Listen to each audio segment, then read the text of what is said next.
a modo de introducción. Los cristianos evangélicos, incluidos entre ellos los pentecostales, nunca han dudado de la autoridad de las Sagradas Escrituras.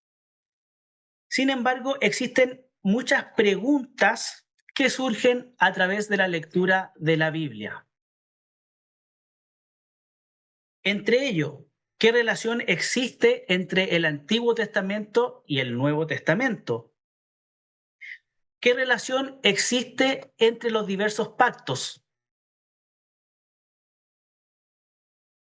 ¿Qué relación existe entre las diferentes y distintas secciones que se encuentran en el mensaje bíblico? Para estas preguntas, la teología evangélica ha compuesto a lo largo de los siglos y de los años dos grandes macro relatos teológicos. Entre ellos está la teología del pacto y también se encuentra el dispensacionalismo. De estas dos grandes ramas teológicas protestantes evangélicas han surgido otras subcorrientes. Por ejemplo, a partir de la teología del pacto ha surgido el pactualismo progresivo y también la teología del pacto de los bautistas reformados. Por parte del dispensacionalismo se encuentra el dispensacionalismo clásico, el dispensacionalismo progresivo y también el dispensacionalismo futurista. El día de hoy, nuestro hermano Giovanni Zamorano, quien también es el director del Instituto Bíblico Olivar, nos va a exponer la postura clásica de la teología del pacto. Nuestro hermano va a exponer por alrededor de 40 minutos y vamos a dejar 10 minutos para que puedan realizar preguntas. Así que dejo a nuestro hermano Giovanni Zamorano con la presentación y deseamos que el Señor le bendiga y le revista de mucha gracia para su exposición.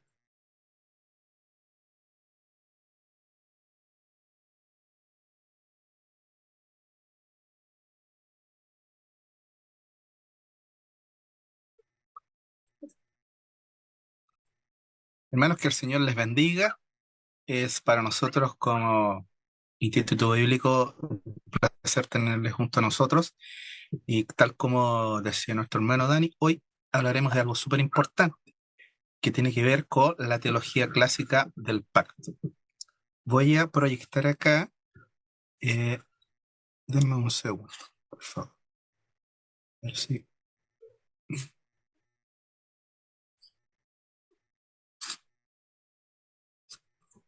Entonces, ya, quiero saber si todos ven esto.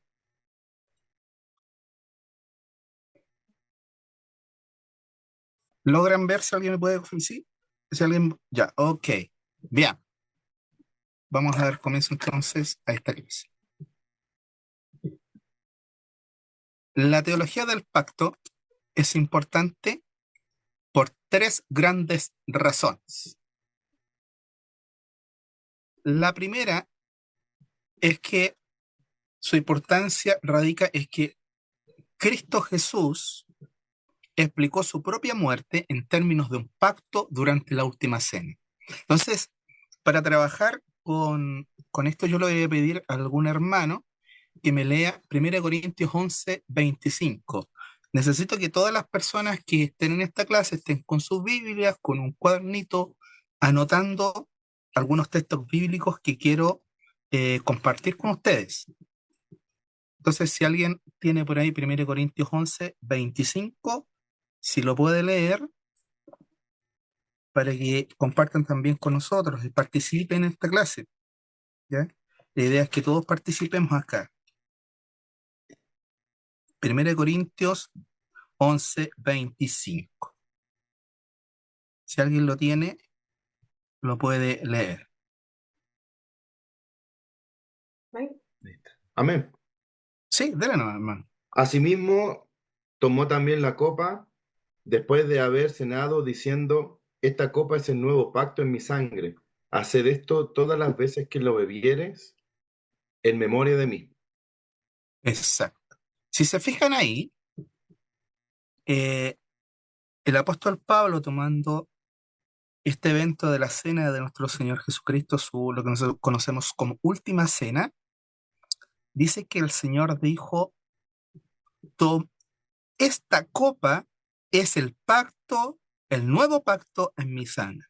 Entonces, estudiar los pactos es importantísimo porque Cristo mismo le dio la real importancia al pacto. Es decir, él habla de un nuevo pacto, con lo que implica necesariamente que hay uno antiguo o varios antiguos. ¿Ya?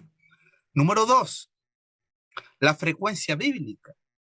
La palabra pacto aparece 313 veces en la Biblia. Es decir, cuando una palabra aparece tantas veces en las escrituras, ya sea en un libro, puede ser Mateo, Marcos, Lucas, etcétera, o dentro de la escritura misma, significa que esa palabra es importante. Y en este caso, la palabra pacto es importante por su frecuencia. 313 veces aparece en la Biblia. Es decir, es una palabra clave en la escritura. Cuando una palabra aparece muchas veces, se transforma en lo que nosotros conocemos como una palabra clave. Es decir, estas palabritas nos permiten conectar diferentes partes de la Biblia. ¿Ya? El número tres, el fundamento de la Biblia. Los pactos est- estructuran toda la escritura, es decir, conectan cada parte de la escritura como una sola. Desde Génesis hasta Apocalipsis, el concepto de pacto une cada uno de los libros por como una especie, como a través, como un hilo que va atravesando cada libro de la escritura para unirlo. ¿Sí? El pacto, la teología del pacto funciona como un hilo, como una especie de hilo conductor por el cual cada uno de los libros de la escritura se une. Es decir, la historia de la salvación está unida a través de este concepto de pacto. Y ahí los tres motivos de la importancia de estudiar los pactos de Dios. ¿Qué es un pacto? Una definición muy fácil de entender es la siguiente. Es un vínculo de sangre soberanamente administrado. Esta definición es muy exacta, muy simple y muy exacta. Primero, la define como un vínculo. El vínculo nos habla de una promesa verbalizada de Dios que crea una relación y define el papel de cada parte. A menudo incluye alguna señal. Tenemos el arco iris con Noé, la circuncisión con Abraham, el bautismo en la iglesia cristiana. Entonces es un vínculo, es una promesa verbalizada de Dios que crea una relación. Número dos, en sangre. ¿Por qué hablamos de sangre? Porque la sangre es la vida según la escritura. Es decir, el incumplimiento del pacto conlleva consecuencias de vida o muerte. Si hay derramamiento de sangre, estamos hablando de muerte. Si la sangre no se derrama, estamos hablando de vida. Es decir, cuando Dios establece un pacto, hay una seriedad tal que conlleva vida o muerte. Y número tres, que es súper importante esto, soberanamente administrado. ¿Qué quiere decir? Que a diferencia de los pactos entre los hombres, que son de igual a igual, yo pacto con tal hermano, hey, mañana nos juntamos a las 10 de la mañana y te voy a transferir 100.000 pesos. Maravilloso pacto. Ahí hay un pacto. Entonces, ambos cumplimos de igual a igual. Yo llego a las 10, tú llegas a las 10, yo te paso los 100.000. En los pactos con Dios, aquí hay una diferencia.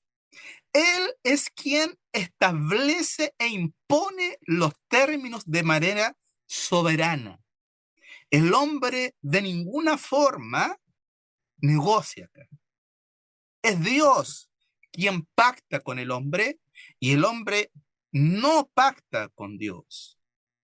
Esos conceptos que han andado por ahí arraigados en la cristiandad de pacta con el Señor, eso es una aberración. En la Escritura, solo Dios es el que define y el cuándo pactar, y es el que impone los términos del pacto. El hombre no pacta o no negocia en este pacto con Dios.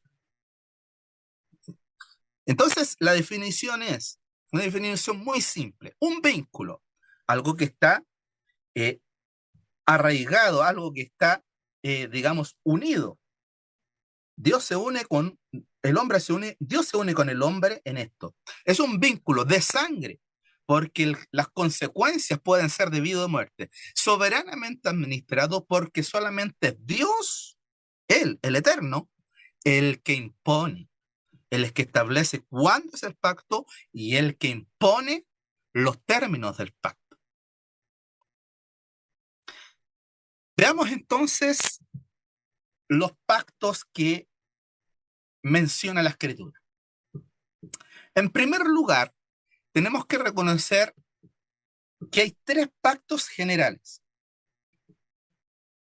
En teología hablamos del pacto, el primer pacto es el pacto de redención, que es un acuerdo en la eternidad, desde antes de la fundación del mundo para salvar a los elegidos. Aquí hay algo que Dios hace en su seno interno, Él dentro de sí, con las personas de la Santísima Trinidad, y determina salvar al mundo. Vamos a Efesios capítulo 1, versos 3 al 10. Vaya con su Biblia, tenga la mano, porque nosotros somos gente que en nuestra sangre tenemos biblina, es decir, tenemos que inyectarnos palabra de Dios todos los días. Efesios 1, 3 al 10, dice, vamos a leer algunas frases de este texto para que no sea tan largo. En el verso 3 comienza con una eulogía: bendito sea el Dios y Padre de nuestro Señor Jesucristo, una alabanza a Dios. El verso 4 dice, según nos escogió en Él, es decir, en Cristo, antes de la fundación del mundo. Aquí hay una decisión de Dios propia, interna, de salvar a alguien, de escoger a alguien para que fuesen santos y sin mancha delante de Él. Verso 5. Habiéndonos entonces, como nos eligió, predestinados para ser adoptados hijos suyos, por el puro efecto de su voluntad, algo que Él decidió. Verso 7. Y aquí viene el momento donde se hace real esto, en quien tenemos redención por su sangre, hablando de Cristo, el perdón de los pecados según las riquezas de su gracia, según como Él quiso darnos un favor que no merecíamos. Eso es gracia. Dándonos a conocer, verso 9, el misterio de su voluntad, según su beneplácito, es según lo que a Él, según el placer divino de Dios, que se había propuesto en sí mismo de reunir todas las cosas en Cristo. Y aquí hay una frase importante: es la dispensación del cumplimiento de los tiempos. Es decir, cuando vino nuestro Señor Jesús, el Hijo de Dios, y se encarnó, entonces comienza a dar marcha el nuevo pacto. Verso 13. En Él también vosotros, habiendo oído la palabra de la verdad del Evangelio, de vuestra salvación, habiendo creído, fuisteis sellados con el Espíritu Santo, que en las arras, verso 14, de nuestra herencia. Entonces, aquí nos habla Pablo, y hay otros textos más, que nos habla de, hay una decisión, hay un pacto eterno en la eternidad donde Dios decide salvar. Así. Eso es lo que se denomina el pacto de redención, una decisión eterna que decide salvar seres humanos. Y esta decisión se toma fuera del tiempo, es decir, en la eternidad. Número 2, pacto de obras. Este pacto es realizado entre Dios y Adán en el Edén. Génesis 2, 15 al 17. Este pacto requiere obediencia perfecta. Vamos a Génesis capítulo 2, versos 15 al 17. Y aquí viene el pacto que realiza Dios con el ser humano. Tomó pues Jehová Dios al hombre y lo puso en el huerto de Edén para que lo labrara y lo guardase. Y mandó, aquí está, Dios determina qué pasa en el pacto y cuándo lo hace. Y mandó, verso 16, Jehová Dios al hombre diciendo, de todo árbol del huerto podrás comer, mas del árbol de la ciencia del bien y del mal no comerás, porque el día que de él comieres, ciertamente morirás. Aquí hay un pacto de Dios. Es decir, si tú cumples, Adán, con lo que yo te estoy mandando, es decir, comer de todo árbol del huerto,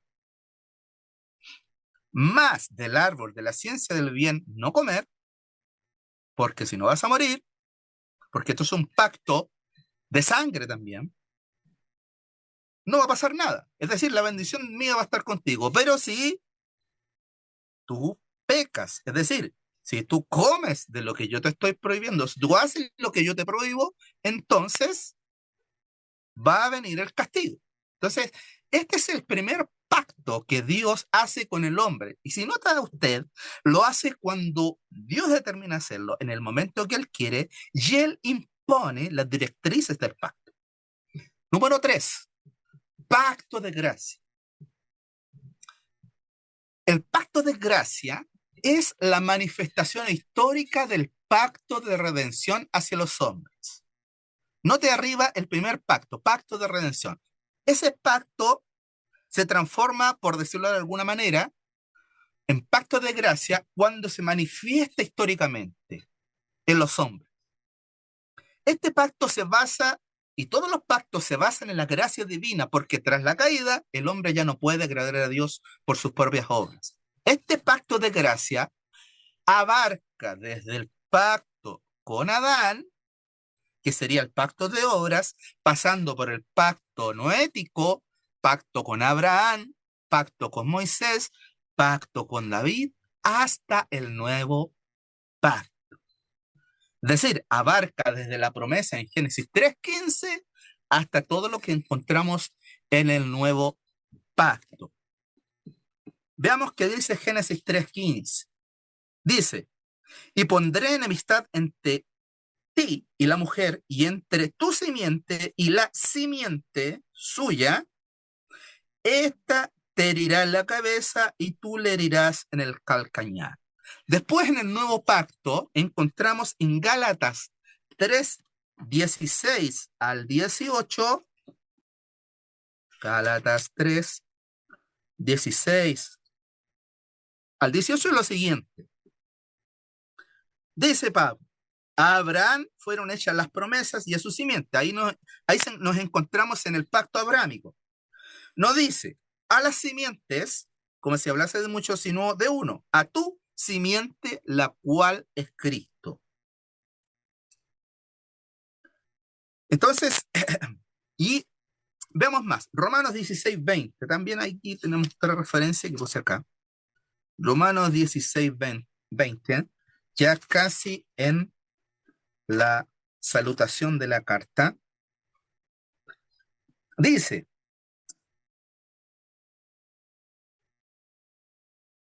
Romanos 16:20. Y el Dios de paz aplastará en breve a Satanás bajo vuestros pies.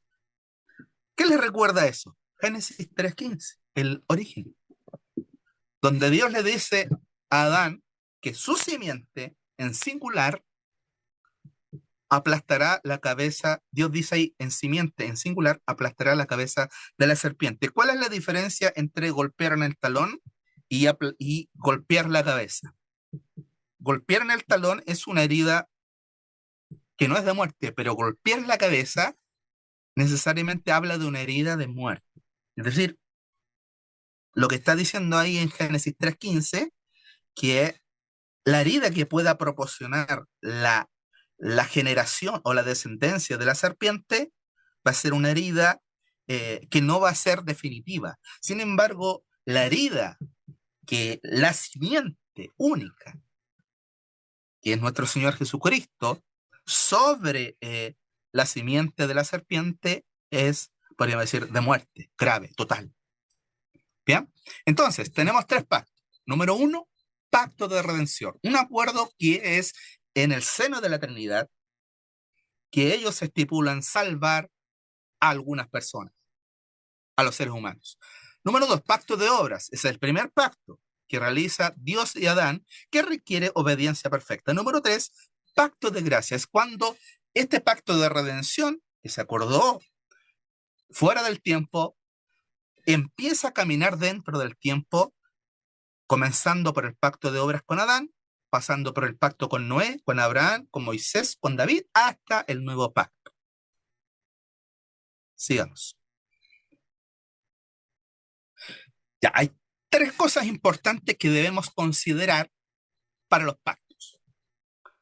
Número uno, los dos Adanes.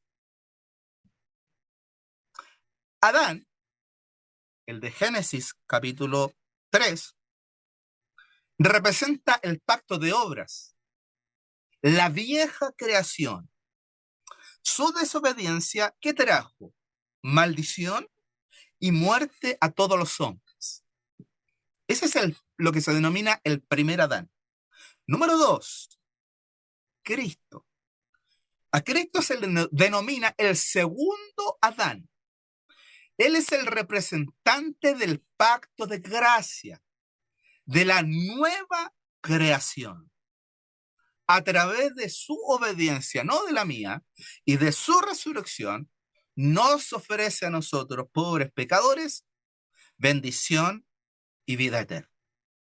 Entonces, en la teología del pacto es necesario reconocer estos dos aspectos.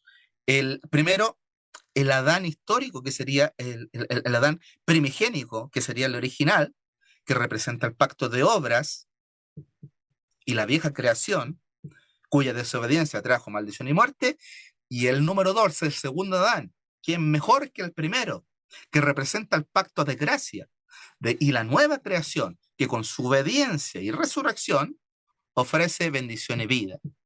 El otro ofrecía maldición y muerte, este nuevo pacto ofrece bendición y vida. Veamos el pacto, la progresión histórica del pacto de la gracia. El pacto comienza con Adán, la progresión histórica, ya en el tiempo. Génesis 3:15, lo hemos leído ya. Ahí nos habla de descendencia sobre la serpiente, de la descendencia del hombre. Golpe mortal, lo dijimos ya. La serpiente, la descendencia de la serpiente da un golpe al talón, calcañar, pero la descendencia de la mujer o de Adán, y su mujer, dará un golpe en la cabeza, un golpe mortal. Después Pablo traerá estos textos y toda esta reflexión y dirá que esa descendencia es uno, Cristo. Noé, Génesis 9:8 al 17, ahí encontramos otro pacto. Si puede ir conmigo ahí a Génesis capítulo 9, Génesis capítulo 9, versos 8 al 17. Ahí en esos textos, Dios establece un pacto con Noé y le dice, y hay podríamos decir, tres o cuatro cosas que para nosotros son importantes. Número uno, en ese texto, Jehová determina no destruir la vida y el ser humano con agua. Número dos, es un pacto incondicional. O sea, Dios lo va a hacer, Dios se compromete a hacerlo sí o sí. Número tres, Dios establece ahí la preservación de los ciclos. Acuérdese que ahí Dios le dice que nos faltará la lluvia, etcétera, un montón de cosas, los cambios de las temporadas, etcétera. Mire, dice en el verso 9, he aquí yo establezco mi pacto con vosotros y con vuestros descendientes después de vosotros, y con todo ser viviente, aves, etcétera. Estableceré mi pacto, verso 11, y no exterminaré ya más a toda carne con aguas de diluvio, y no habrá más diluvio para destruir la tierra. Y finalmente viene lo que se denomina la señal. ¿Cuál es la señal? La señal del arco iris. Y esta es la señal del pacto que yo establezco entre mí y vosotros. Mi arco he puesto en las nubes. Será por señal del pacto entre mí y la tierra. Y sucederá que cuando haga venir nubes sobre la tierra, se dejará ver entonces mi arco en las nubes, y me acordaré del pacto mío que hay entre mí y vosotros y todo ser viviente de toda carne, de manera perpetua. Entonces, aquí hay un pacto, podríamos decir un pacto con la humanidad completa. Dios no la destruirá. Él se acordará. Cada vez que usted ve llover y ve el arco iris, acuérdese, esa es la señal que Dios determinó para no destruirnos con nada. El pacto número 3 sería el pacto con Abraham. Vaya conmigo a Génesis capítulo 12. Génesis capítulo 12. Y 17, 4 al 8. Génesis capítulo 12 dice, pero Jehová había dicho a Abraham, vete de tu tierra y de tu parentela y de la casa de tu padre a la tierra que yo te mostraré. Y aquí vienen las promesas. Haré de ti una nación grande. Te bendeciré, engrandeceré tu nombre y serás bendición. Y serán benditas en ti, verso 3, todas las familias de la tierra. Y luego en el 17 se vuelve a ratificar este pacto.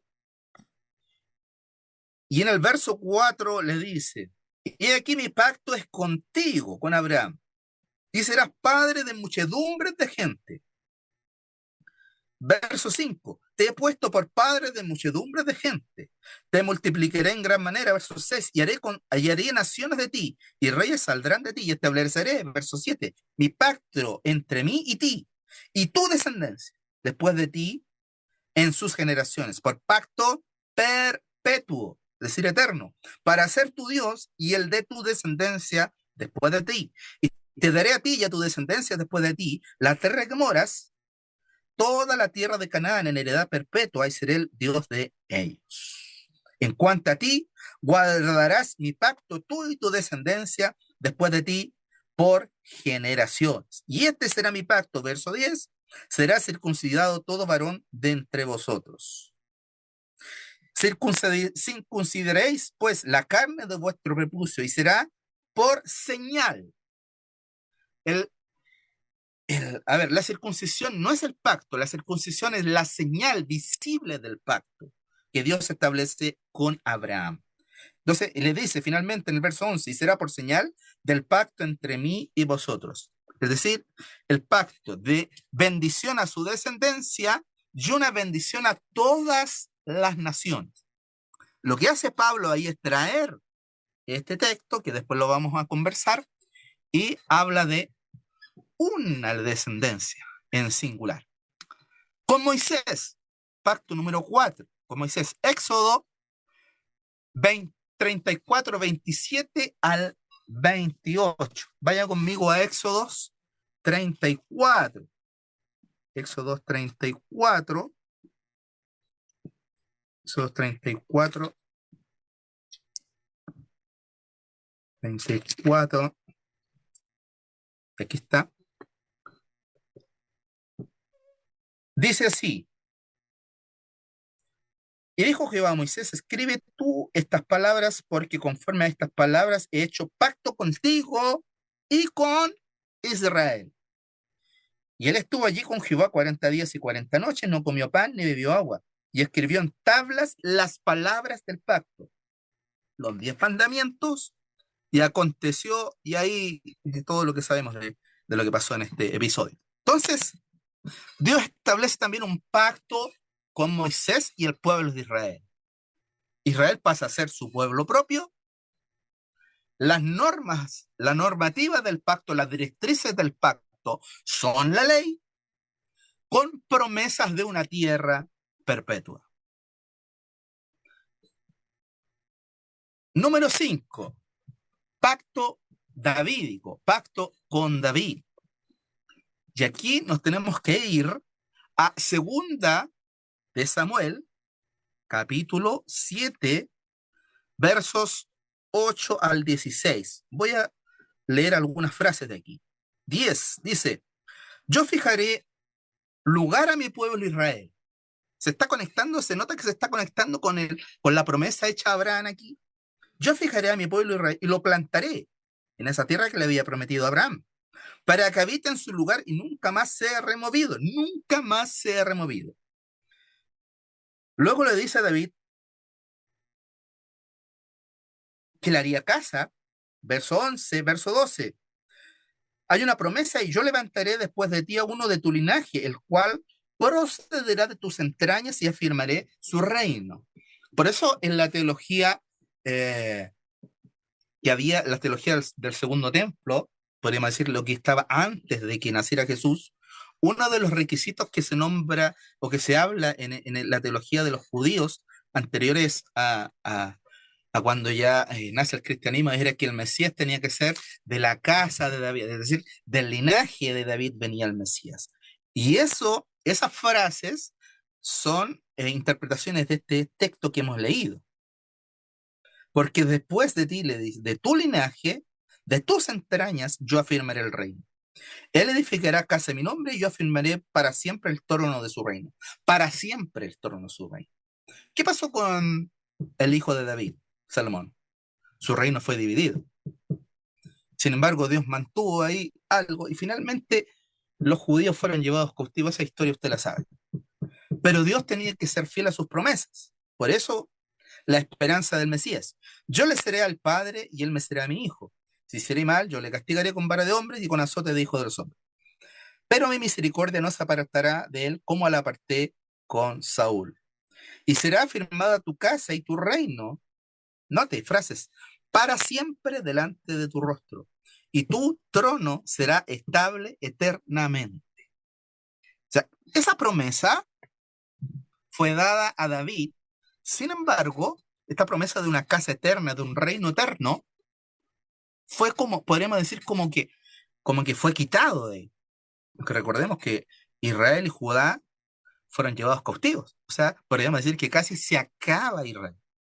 Pero sin embargo, el nuevo pacto, el nuevo rey, que es Cristo nuestro Señor,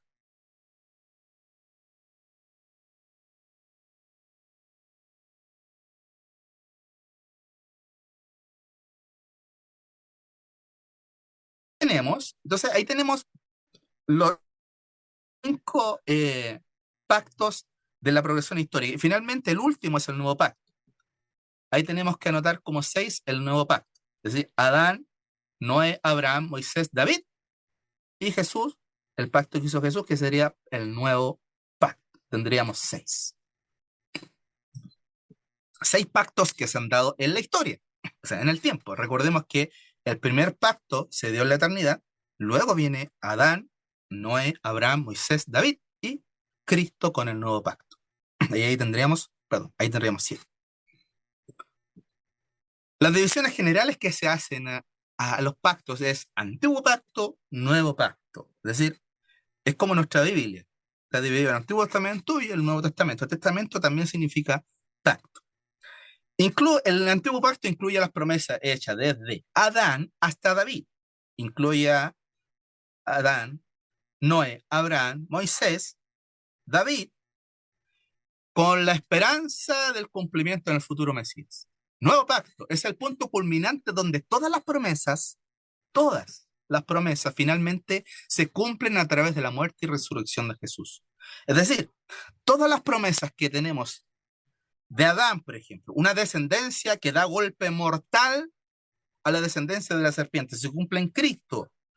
Mantener la vida y el ser humano incondicionalmente, preservar la creación, se cumple con Cristo. Recuerde que Génesis nos habla de un cielo nuevo y tierra nueva, es decir, sigue esto. No se acaba todo esto, no viene el fin del mundo y se acaba el universo, no, esto va a seguir porque es una promesa de Dios hecha en un pacto.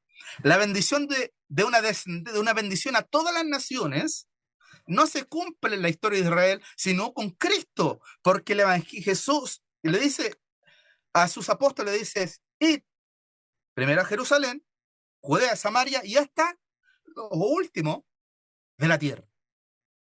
Bendito sea Chile, que es el último país de la tierra, y aquí estamos, con el Evangelio entre nosotros y conversando de ello.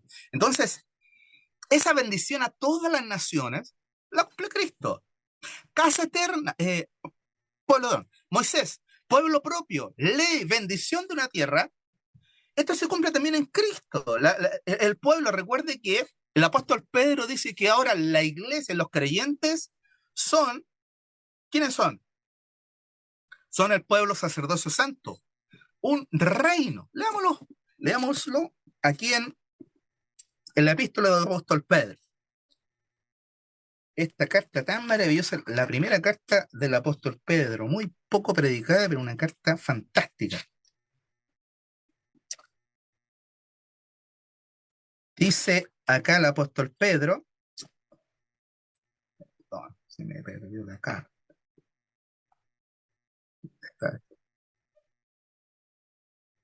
Acá está. En el 2:9. Más vosotros, hablando de los cristianos, la iglesia de Cristo, soy linaje escogido. Ahora ustedes son linaje escogido.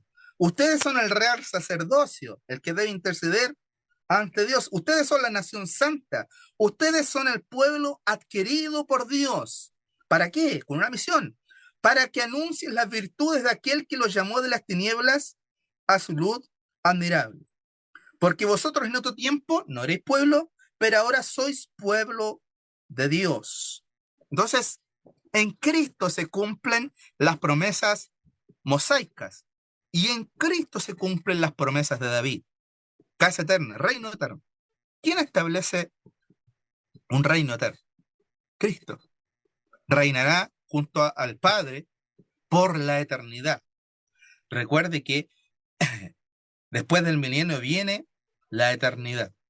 En fin, entonces, todas las promesas, si usted se fija, es como que se van, esto es como, podríamos decir, acumulativo. Descendencia, golpe mortal a la serpiente, mantener la vida, bendición a todas las naciones, y se va agrandando. Esto empieza como una especie así como de triángulo, ¿no? Que parte aquí de chiquitito y se empieza a agrandar. Pueblo propio, nueva ley, bendición de una tierra, casa eterna, reina eterna, y así se empieza a ensanchar. Cada una de estas cosas las cumple Cristo. Bien. Cumplimiento de los pactos. Cristo es el mediador de un mejor pacto. Jesús actúa como el mediador de un pacto superior, construido sobre mejores promesas que las anteriores. Hebreos 8:6. En Hebreos 8:6 dice que Cristo es el mediador de un mejor pacto. Este nuevo pacto es mucho mejor porque tiene mejores promesas. Cristo, como el segundo Adán, según el lenguaje paulino, cambia la historia, porque la vieja creación, bajo pecado y muerte en Adán, el primer Adán, que trae las consecuencias de la muerte, del pecado y la maldición, ahora Cristo, el segundo Adán, mediante su obediencia y muerte, paga por los pecados de todos nosotros, de su pueblo. 1 Corintios 15, 45 al 17. Primera a Corintios. 1 Corintios 15, 45 al 47 dice: así también está escrito, fue hecho el primer hombre Adán, alma viviente, el postrer Adán, Cristo, espíritu vivificante. Mas lo espiritual no es primero, sino lo animal, es decir, vino primero el Adán físico, luego el Adán que trae lo espiritual. El primer hombre es de la tierra terrenal, el segundo hombre, que es el Señor, es del cielo. Y vamos a Romanos 12:5. Y aquí nos queda todo más claro. Romanos 12:5. Perdón.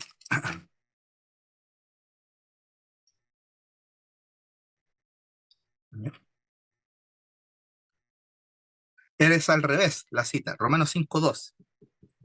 Gracias a Dios me recuerdo acto del libro Romano porque lo estudiamos hace un par de años atrás. Dice, el 5:12 dice, por tanto, como el pecado entró en el mundo por un hombre, Adán, de Génesis, y por el pecado a la muerte, así la muerte pasó a todos los hombres por cuanto todos pecaron. O sea, todos los seres humanos están bajo maldición y bajo pecado. No hay justo, dirán el 3, capítulo 3, la sentencia del capítulo 3 es fulminante. No hay justo ni aun uno, Romanos 3:10. Y el 3:23 es terrible. Por cuanto todos pecaron y están destituidos de la gloria de Dios. Esa es la sentencia del ser humano. No obstante, dice Pablo, sigo aquí en el capítulo 5, verso 14, reinó la muerte desde Adán hasta Moisés, aún en los que no pecaron a la manera de la transgresión de Adán. Pues si por la transgresión de uno reinó la muerte, mucho más por la vida de uno solo, Jesucristo, el segundo Adán, así que reinará la vida. Así que, como por la transgresión de uno vino la condenación a todos los hombres, de la misma manera, por la justicia de uno, el segundo Adán, vino a todos los hombres la justificación de la vida. Porque así como por la desobediencia de un hombre los muchos fueron constituidos pecadores, así también por la obediencia de uno, muchos serán constituidos justos. O sea, el papel del segundo Adán, nuestro Señor Jesucristo, es fundamental para poder establecer el nuevo pacto. ¿Qué trae este nuevo pacto? Este mejor pacto, justicia y perdón. Lo hemos leído ya. Estábamos todos destituidos de la gloria de Dios, más somos justificados por nuestro Señor Jesucristo y su sacrificio en el Calvario. Este nuevo pacto trae filiación. Los creyentes son hechos hijos de Dios, es decir, se unen a Cristo. Aquí está lo que se llama la unión con Cristo. Los creyentes son unidos a Cristo y reciben esta adopción de hijos de Dios. Y lo último y más importante que diferencia este nuevo pacto es el don del Espíritu Santo. El Espíritu Santo en el Antiguo Testamento era dado a algunos personajes especiales que Dios determinaba. En el Nuevo Pacto, su iglesia, la composición de todos aquellos que han sido lavados y remidos en la sangre de Cristo, reciben el don del Espíritu Santo.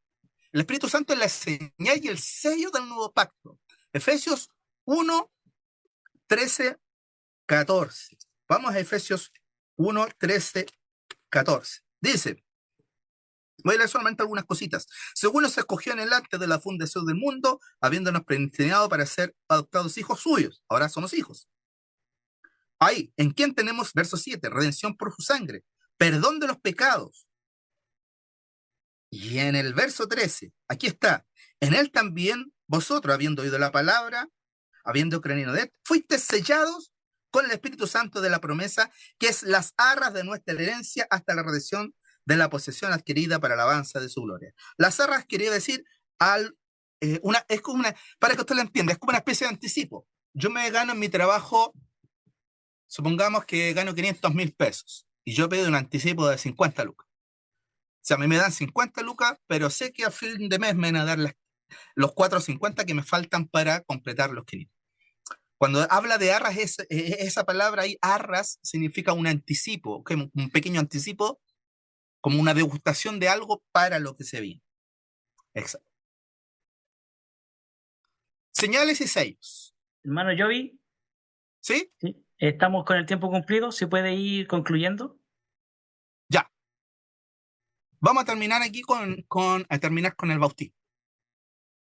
¿Ya? ¿Les parece? No vamos a pasar la cena, vamos a ir con el bautismo. ¿Qué pasa aquí? Fíjese la relación entre el bautismo y la circuncisión.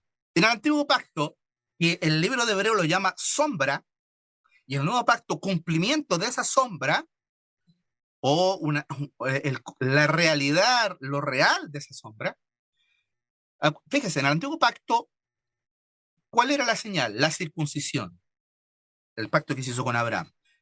La señal fue la circuncisión y la otra señal que tenemos es la Pascua. Esas dos cosas eran señales externas que se cumplían en el antiguo pacto. Ahora, en el nuevo pacto tenemos dos señales externas, el bautismo y la cena del Señor. Y fíjense, si nosotros nos damos cuenta, en cuanto a la circuncisión y el bautismo, ambos eran la entrada al pacto y significaban la purificación del pecado. La circuncisión, cuando se cortaba el prepucio, significaba que alguien entraba en el pacto y eso significaba una limpieza, purificación. Lo mismo es en el bautismo. Cuando se bautiza, entra a la iglesia de Cristo como señal externa de que entró a la iglesia de Cristo y de que sus pecados son purificados. La Pascua es exactamente lo mismo. Pascua se celebra a los judíos, ahora nosotros la iglesia celebra la cena del Señor, pero habla de lo mismo, un sexteto, un culto, una comunión íntima continua con el Señor.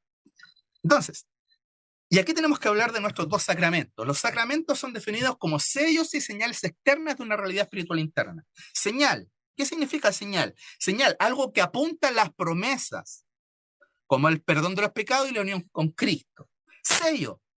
Actúan como una garantía. Recuerde que el Espíritu Santo es la zarra. Entonces, estos sacramentos actúan como una garantía o confirmación legal de que las bendiciones del pacto pertenecen a aquellos que están en él. Entonces, bautismo y circuncisión.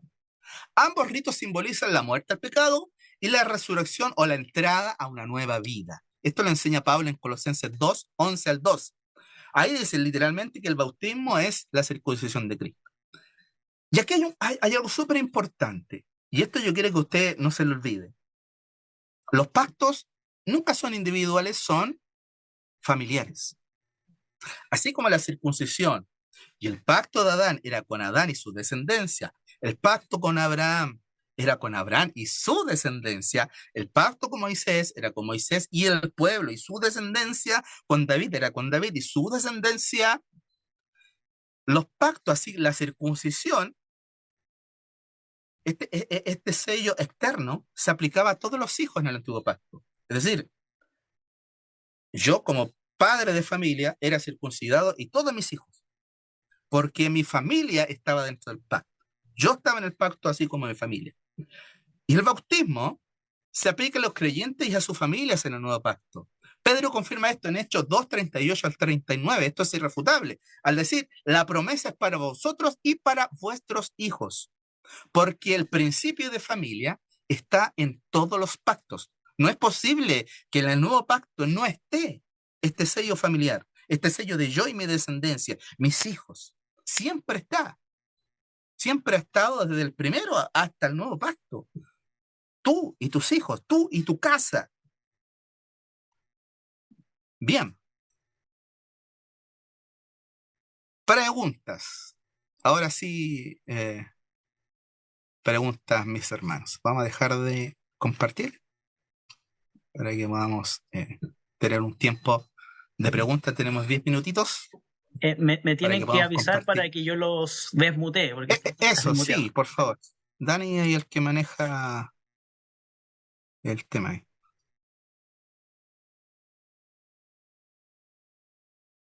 Logramos terminar en el tiempo. Hay una pregunta aquí. Efraín, hermano Efraín. Ya, yo lo voy a desmutear Sí, si inmediatamente, hermano puede, Efraín. si se le puede dar el micrófono. ¿Sí?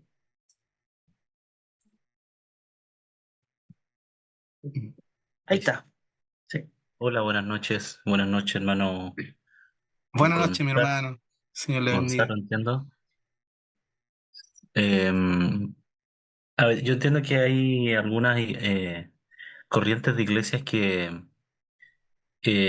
no aceptan la teología del pacto. Entiendo que la iglesia, o sea, los bautistas entiendo que no rechazan la teología del pacto. Entiendo, no sé si estoy bien. Mi pregunta es, ¿qué iglesias históricamente han aceptado esta, esta postura, esta doctrina? Ya, la doctrina del pacto A ver, partamos por la señal externa, el bautismo. Si uno, yo me he dado el tiempo de revisar documentos antiguos de teólogos antiguos de la iglesia, partiendo de los primeros siglos. Si uno lo averigua, por ejemplo, partimos con Justino, Martín, un montón de gente, eh, habla de que siempre la iglesia bautizó a los hijos de los fieles. Y la razón era simple, porque los pactos siempre fueron así.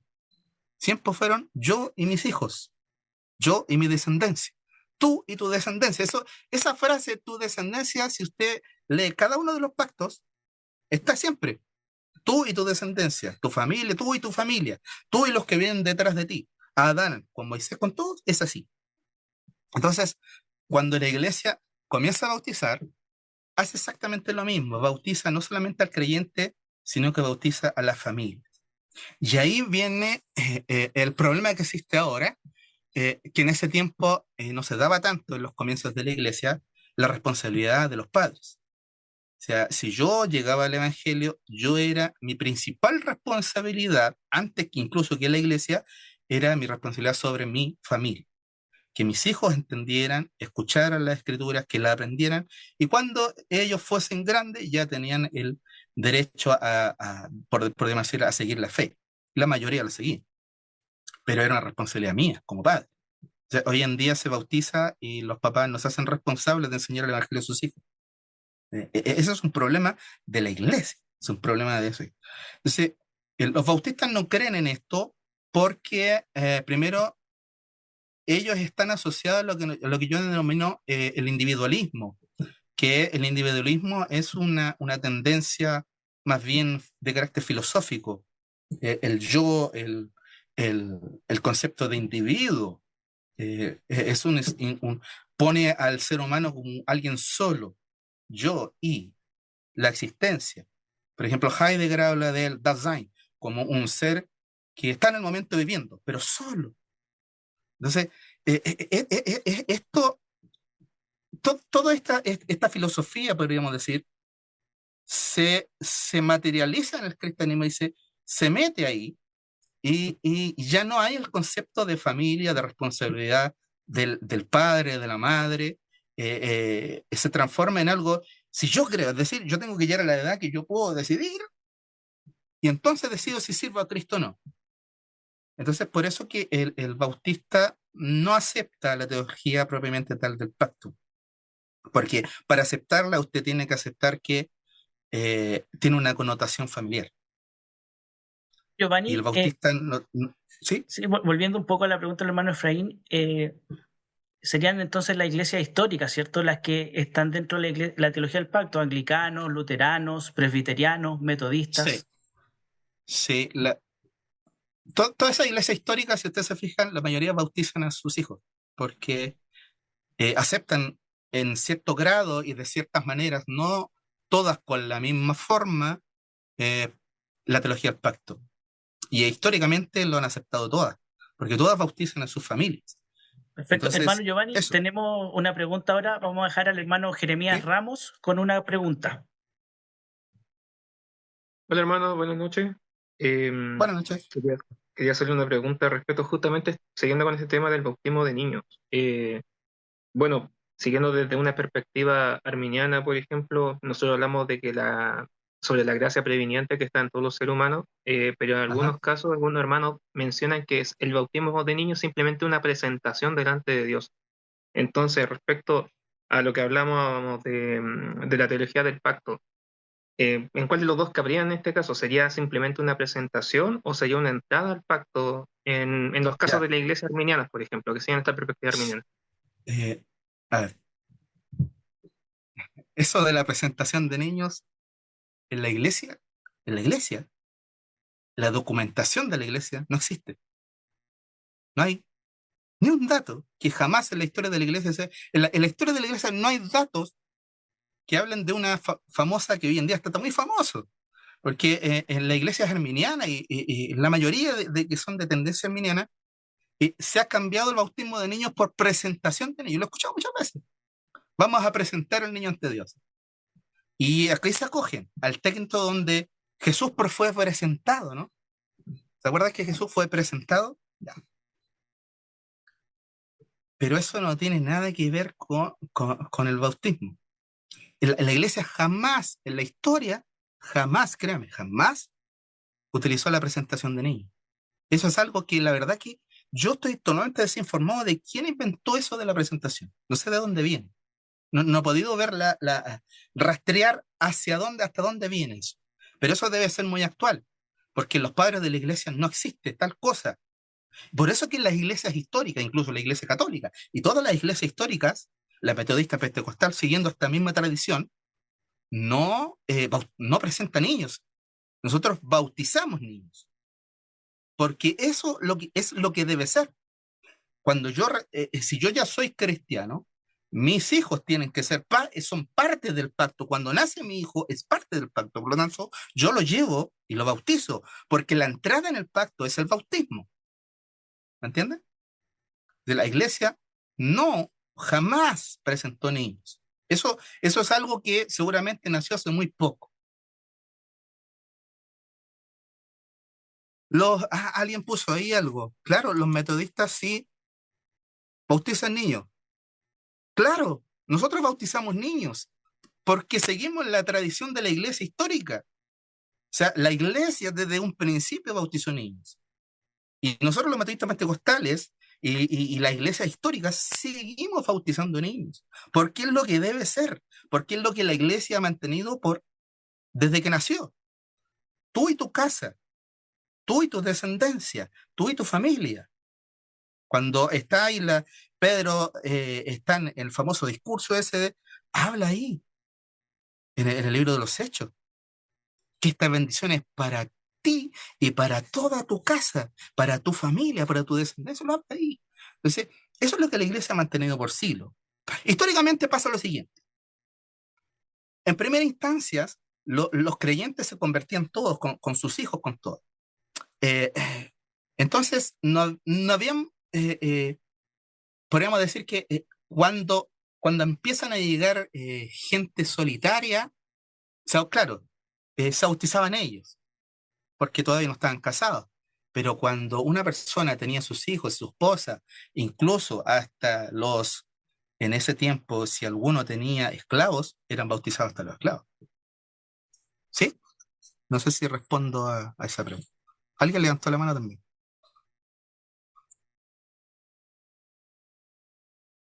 Con esta pregunta vamos a terminar.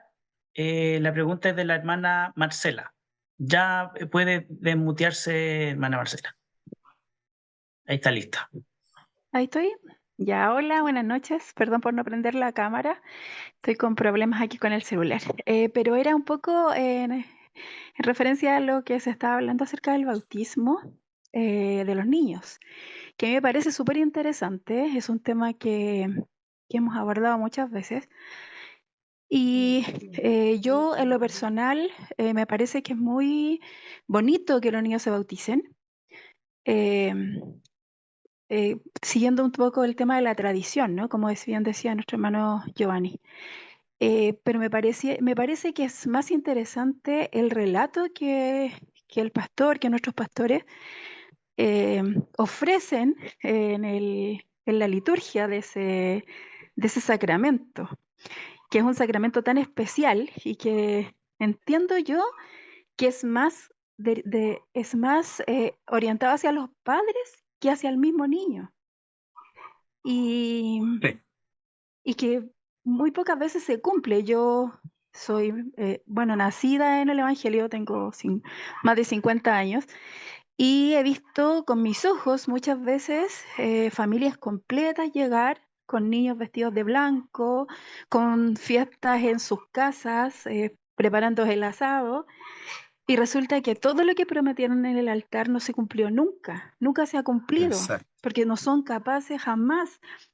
La liturgia es maravillosa, es un compromiso de los padres de guiar a los niños por el Evangelio.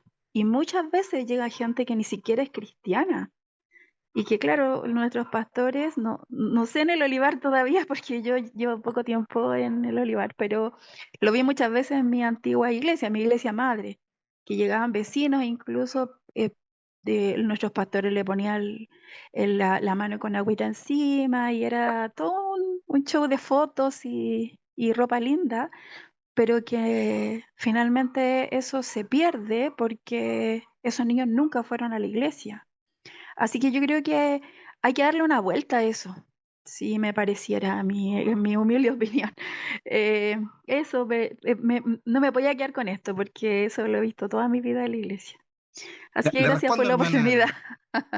le respondo a mi hermana Marcela. En los primeros siglos, lo único que se disputó sobre el bautismo, para que ustedes sepan, fue cuándo se debía hacer. Si se hacía al momento que nacía, ahí mismo, si se hacía a los 8 días, o se esperaba al año. Esa fue la única discusión que hubo en la iglesia primitiva. No hubo más discusión sobre eso. Algunos obispos decían que había que bautizarlo inmediatamente, porque si acaso moría, se moría dentro del pacto o fuera del pacto. Otros decían que había que esperar 30 días, otros decían uno. Y ahí está, la única discusión fue esa, el momento del bautismo lo más cercano al nacimiento.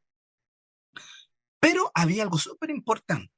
En la iglesia primitiva hay algunos escritores que, algunos no son evangélicos, por ejemplo, Daniel Lowe, si pueden buscar libros de él, hay un libro muy lindo que se llama Culto y Sacramento en los Padres de la Iglesia. Si no recuerdo, creo que ese es el nombre exacto. Y hay otro que se llama Teología del Judeo Cristiano. En esos libros, él saca trozos de los padres de la iglesia y ya uno puede notar cómo era la discusión. Se discutía sobre si el bautismo era al tiro o a los días o algunos más extensivos hasta los 8. Incluso uno dice que incluso querían sacar a esos obispos que decían que había que esperar al año, pero no era más, no era más. Entonces, pero había algo súper rico ahí, porque resulta que cuando usted llevaba a su hijo a bautizar, había todo un rito que no era el rito más tan corto que tenemos hoy día, sino que había un rito público donde usted, como papá y mamá, o como padrinos, lo que de ahí viene el término, de ahí viene la usanza de padrino. El padrino no era el que se ponía con un regalo para el año nuevo.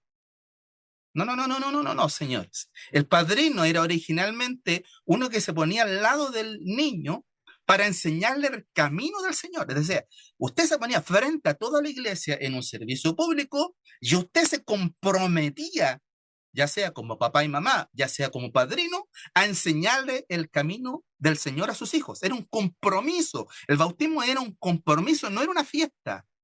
Nótese esto, no era una fiesta, era un compromiso donde el papá, la mamá o los padrinos se comprometían.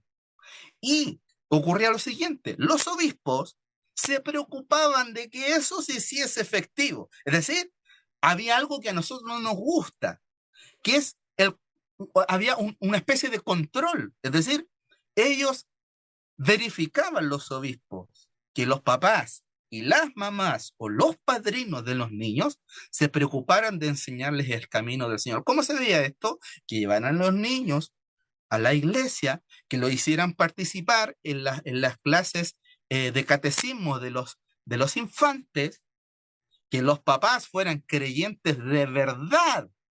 Porque aquí ocurre un problema. La iglesia católica lleva a alguien, cualquier niño se bautiza y después va a la comunión, en la fiesta, terminan todos curados y nadie se acuerda de que en realidad esto era un bautismo.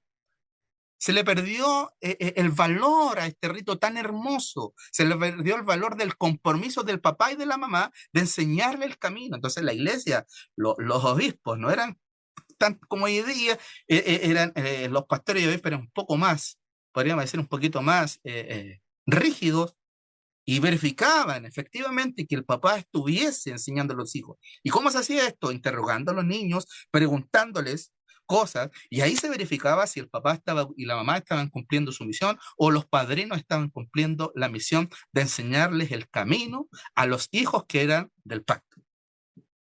Pero ahora esto es como más light. A la gente no le gusta que se metan en su vida, no le gusta que nadie verifique si realmente está cumpliendo, de enseñar. Y eso en el rito está. El compromiso del padre que se preocupe o del padrino que se preocupa de enseñar a sus hijos, eso está en el rito, pero no lo hacemos.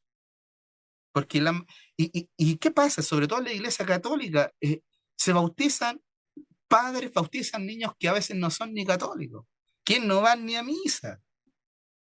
¿Se entiende? Y en la iglesia evangélica está pasando exactamente lo mismo. Está entrando esto de una especie de liviandad respecto a esto, y ya los padres no se hacen responsables, no se preocupan de enseñarle a sus hijos el camino del Señor. Y por eso que vemos padres con hijos fuera de la iglesia para toda la vida. No sé si estamos ya... Hermano Giovanni, le agradecemos su tremenda exposición. Esta reunión por Zoom, esta conferencia está siendo grabada. La próxima semana la estaremos subiendo al YouTube.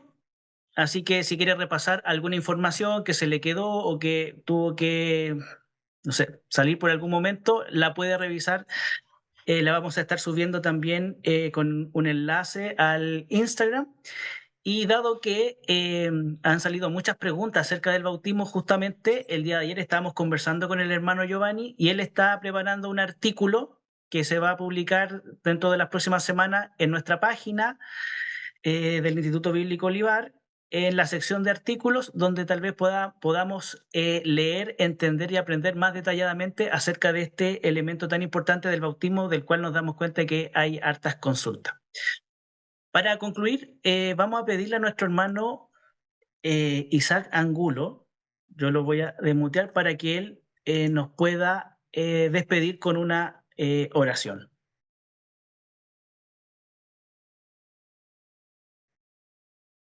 Amén. Bendito Dios, Padre Celestial, gracias te damos, Señor, por este tiempo que usted nos regala, Señor. Y gracias te damos, Señor, por la buena voluntad de nuestros hermanos de poder generar estos espacios, Señor, para poder aprender más de tu palabra, aprender conceptos, Señor, tener entendimiento de por qué son las cosas, Señor, y poder entender, Señor, y vivir una cristiandad.